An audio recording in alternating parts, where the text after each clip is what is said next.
For my proposed project, I'd like to resurrect, in a way, the voice and the history of the Rondo neighborhood, the black neighborhood that was destroyed by systemic racism in the form of I-94. And I'd like to write a song cycle, not just in memoriam of Rondo, but in the voice of Rondo. And in order to do this, I would like to get in touch with as many older black people who remember Rondo as possible, whether through their own lived memories or through the memories of their parents or grandparents, perhaps. And I would like to start with the black churches in the general area of Rondo, where it used to be, in order to find these black elders. I would like to make a song cycle that is an oral representation of the traditional black American quilt, story quilt. I'm used to this kind of textile work from my own family's background, and I've always been moved by song that has a story to tell, and especially song that has a narrative arc that carries over multiple songs. And I've noticed that my audiences tend to respond to song cycles or programs of songs with a theme and a message. I think it's a great way and a low pressure way to draw people who might not otherwise enjoy a longer form into the narrative arc. Now, I first became aware of Minnesota and the Minneapolis-St. Paul area because of the murder of Philando Castile and then the murder of George Floyd. And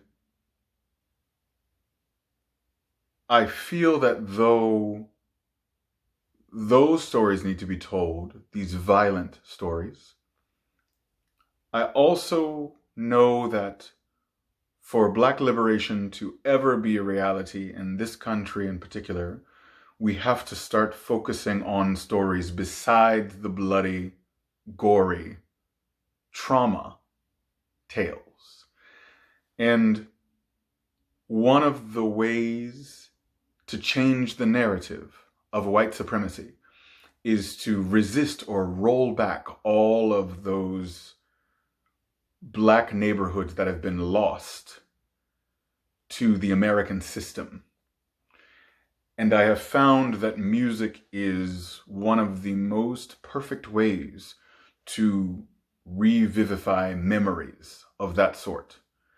And one of the best ways to get those memories into the hearts and minds of people who never experienced this in that neighborhood or this in that event. I don't want to be arrogant enough to project what this might do for the Black community in Minneapolis-St. Paul or those who remember Rondo, but it is my fervent hope that they feel seen and heard. And because I lean towards a collaborative process of writing, I would, of course, try to use as many of their actual words, as many of the actual little melodic snippets or tunes that they might remember from their time in Rondo or connected with Rondo, and build a tapestry of song that is not just a representation of my artistic personality, but that has bits and pieces of all of these people whose living memories I would be using to make this cycle. And at the end of it all, I would like to premiere it at Penumbra with an interactive, bespoke lighting setup and perhaps actors as well, acting out the songs as they are sung. And I would love to invite the members of the community to this show. I would like them to be honored guests. I would like their contributions to be enshrined on whatever program or pamphlet or leaflet we settle on for advertising. I would like their names to be on all of the publicity material along with mine.